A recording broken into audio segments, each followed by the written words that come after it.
Hi everyone. How are you doing? So welcome to Java classes. Good morning, good evening. I'll be sharing my screen to continue with primitive types that was discussed as in the previous session. So I'll be sharing and then we will go to the next topic on this. So primitive types we were discussed. Those are, you know,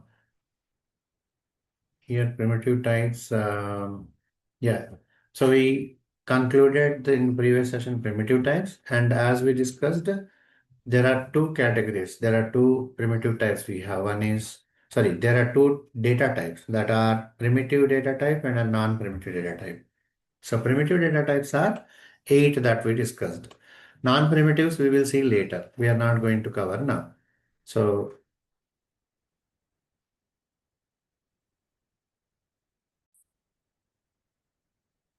So primitive types are here. So we will see every primitive has its own size and range.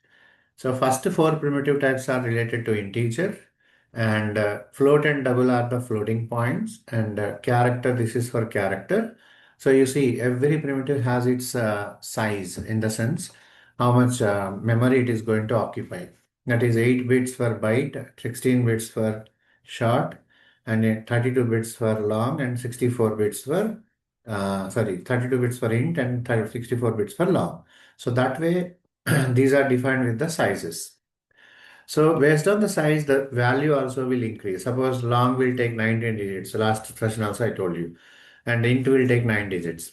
With you can maybe think like a long is enough. Why do we need rest of the all? So long will take a minimum digit and a maximum digit. In the sense, 2 digits also it's okay, 3 digits also okay until 19 digits. So when you create long variable, for example, long L equals to 10 you give, it is going to take 64 bit memory, either you, whatever the value you store until maximum range. So then what happens, if every variable you create with long type, then it will be a tough to manage the memory because memory also, as a programmer, we have to manage the memory also. Okay.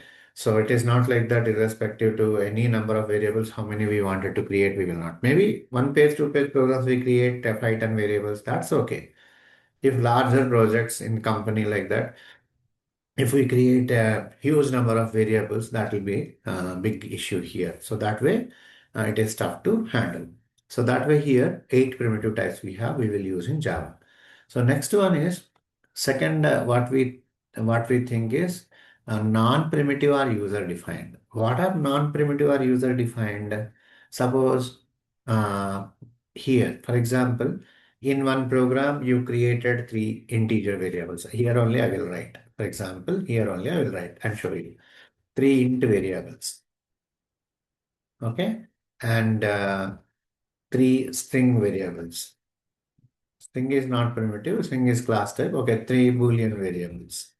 And um, four floating variables.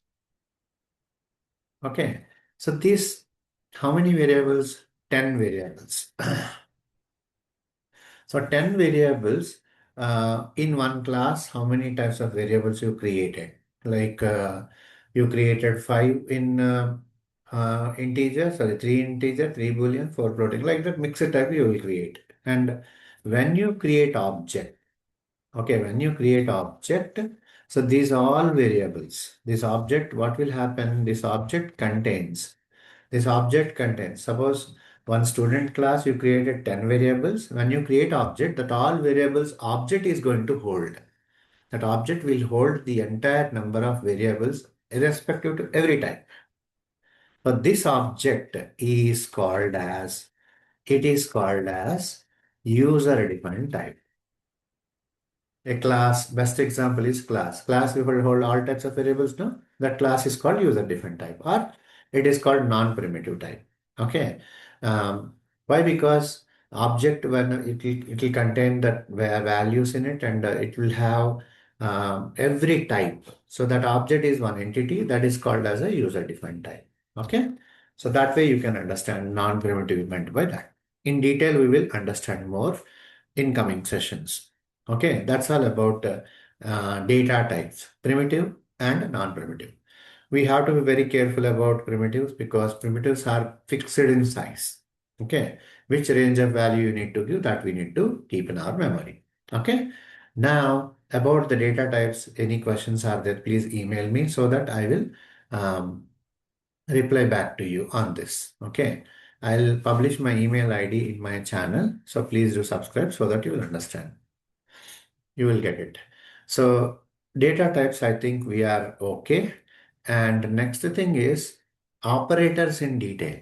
Operators in detail already I covered in a previous session, and I will show you like how calculations are going to happen on unary and ternary, because binary equations, I think see a plus b plus a, c plus 1, like that normal calculations we are good, but only the problem is unary and ternary operators are very difficulty to understand. That I will show you separately by calculating the values. Okay, so I will show you those so you will understand that. So here, as I mentioned in a previous session, there are three types of operators. In arithmetic also, we have three more types. Okay. So you check. Binary operators, relational, see examples on operators. So prefix, postfix. So binary operators plus minus dissolve. Unary operators plus plus and minus minus. Prefix and postfix. A plus plus minus minus a, like that. Okay.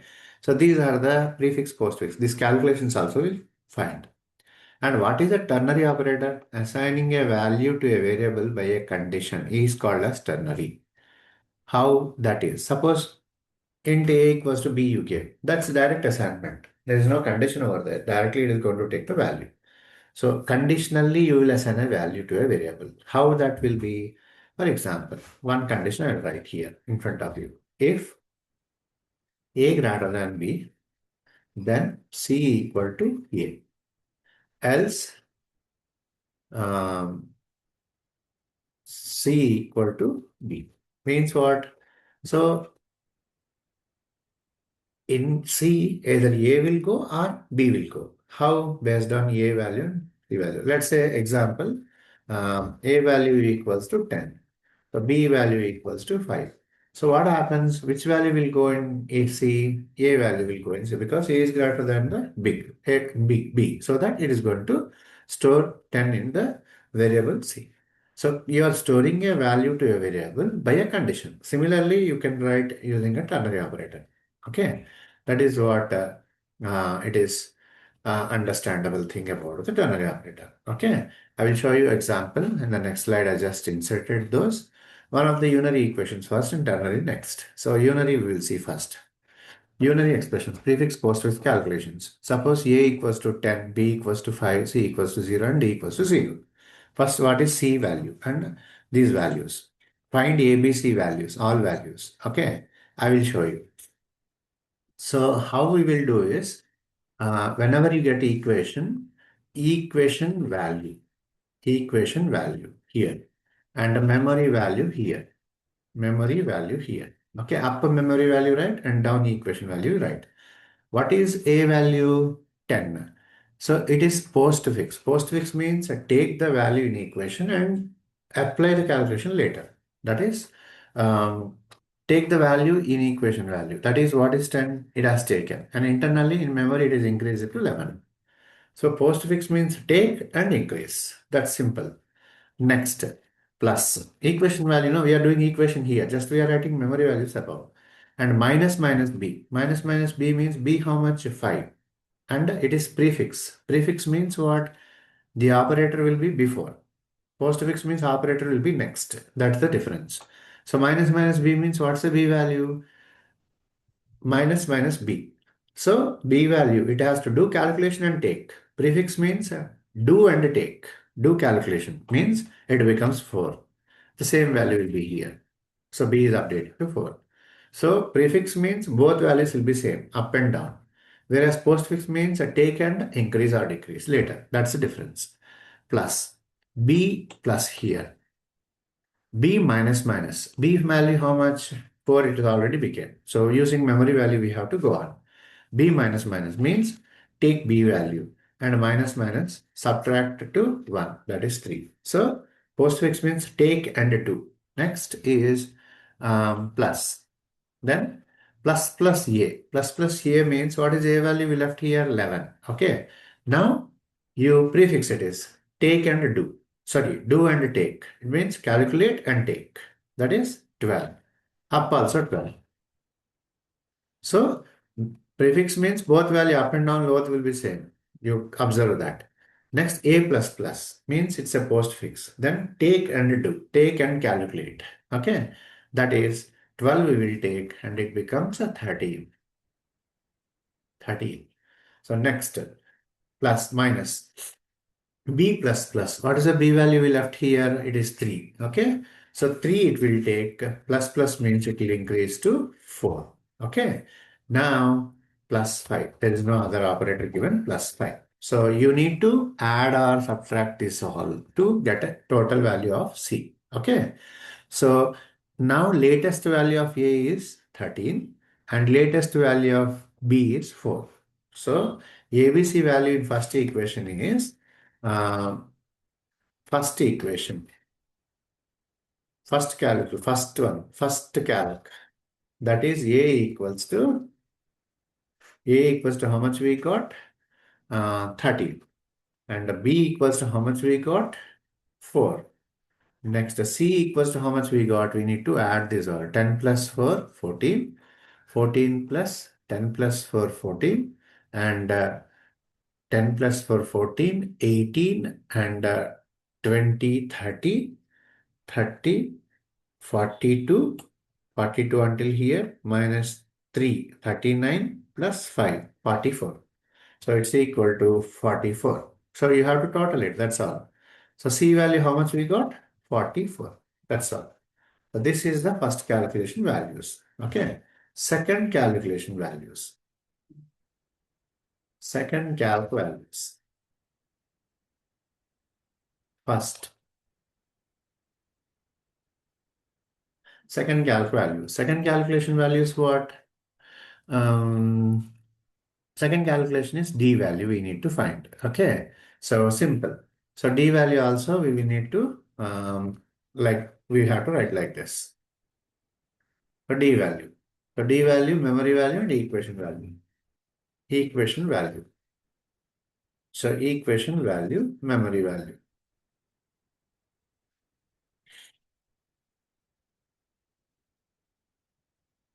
So minus minus A means what? Calculate and take. A value means same 10 and 5 only we have to take for A and B, not updated values. Okay.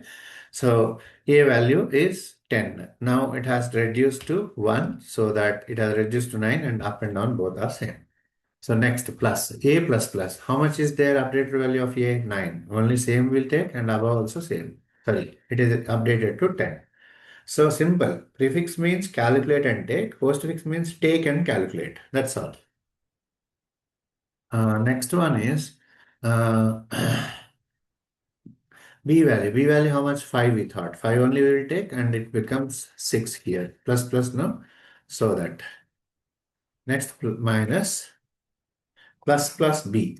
Plus B means B becomes 6. So that it becomes 7. Calculate prefix. So that up and down both 7 only. Next, plus A plus plus. A how much is the new value? 10. So A value is 10. Now plus plus means same value we will take here. Above it becomes 11. Okay. Postfix. Plus B. Plus B means 8 it will take in here also it will become 8. Okay. Now updated value of A is 11 and B is 8. And C value, D value we have to count. D value is 9 plus 9, 18. 18 plus 5 is 23. 23 minus 7 is 16. 16 plus 10 is 26. 26 plus 8 is 34. Here 34 is the value. So 34 we got. So second calculation. Second calculation A value equals to how much we got? 11. So B value equals to how much we got? 8. C value equals to we got 34. So here this is called prefix calculations. No confusion at all. Okay. Prefix postfix calculations will be like this. Okay. So that way you have to understand these calculations.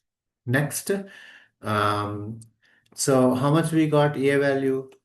13, 4 and 44 in first equation. Second equation we got A value is 11, B value is 8 and C value is 34. Okay. Now we will see next one is ternary operator. Unary equations, I hope you are clear. And that is about unary operations and ternary operator. Ternary operator, I will create one more slide here. Um, I'll create one more slide here. Wait a minute. There's a disturbance happened. I'll hold for a minute. Yeah. So I'm back here. So what I did is I removed a ternary operator from this page and created a new page so that you can be more clear. So these are the unary equations. Understand? So these are very important to know basic for basic understanding. And ternary operators I will verify very quickly. So these two are a little bit confused things. So postfix and prefix, as I mentioned to you. So calculations will be in this way. So ternary operator, assign a value to a variable by a condition. Simple. A value how much we took 10, B value how much we took 5, C is 0. So see here, C equals to, we are assigning a value to C. How? Based on the previous these conditions. So if A greater than B, then A is how much? 10. B is how much? 5. Is true? Yes. Question mark A value. Colon mark B value. So A is going to store in C because the condition is true. This is a true part and this is a false part. Suppose it is 5, sorry, it is 10 and it is 50, for example. A is greater than B? No, it is false. Then B value will go in C. So in C, either A stores or B stores based on the conditional true or false. So that is the reason it is a ternary operator conditionally storing a variable value to a variable. So here C equals to what? B we got that is 50. Okay, because condition false, because condition fails. Condition fails.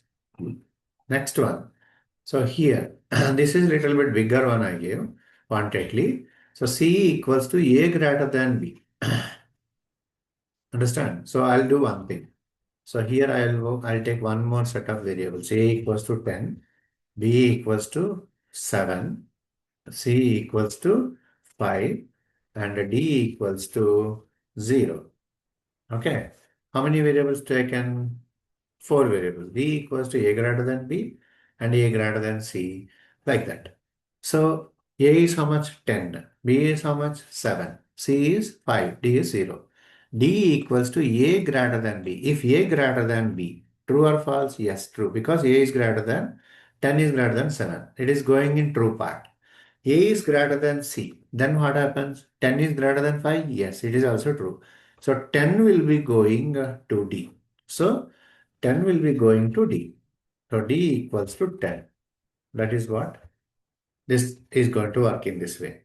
So we will take another way. That is D is uh, 10, A is 10, B is 17, C is 5 and D is 0. For example, that way we'll see. A is greater than B. Is true? No. Then what happens? It is going directly, it is coming here. Then C value will go in D. This one. This one relevant to this one. And this one relevant to this one. Condition. If it is true, then it will go here. If it is false, directly last one C will come in D. Then what happens? D equals to C. That is 5. Don't think logically. Just it is working process only I am updating to you. So next one, next probability. This one I will give C equals to 25 I will give. So what I will do is A is 17 not 19 and B is 17, C is 25. A greater than B means A greater than B. True what? Yes. Then A greater than C. A greater than C means 19 is greater than 25? No. Then it is going to take B here. So when it is true, goes here. When it is false, goes here directly. When it is true, come to A. And when it is false, go to B. So B value is going to come in D. So D equals to B value. What is 17? So that way, it is little bit confusion. So understand ternary operator in this way. So assigning a value to a variable by a condition is called as ternary operator. Now I explained you prefix calculations and postfix calculations, and that means unary operator calculations and ternary operator also. If any questions are there, please email me so that I will reply to you. Okay. So I will go with another fundamental set of fundamentals on Java in the next session. So please have patience and share mostly and subscribe this channel so that it will circulate to the needed ones. Okay.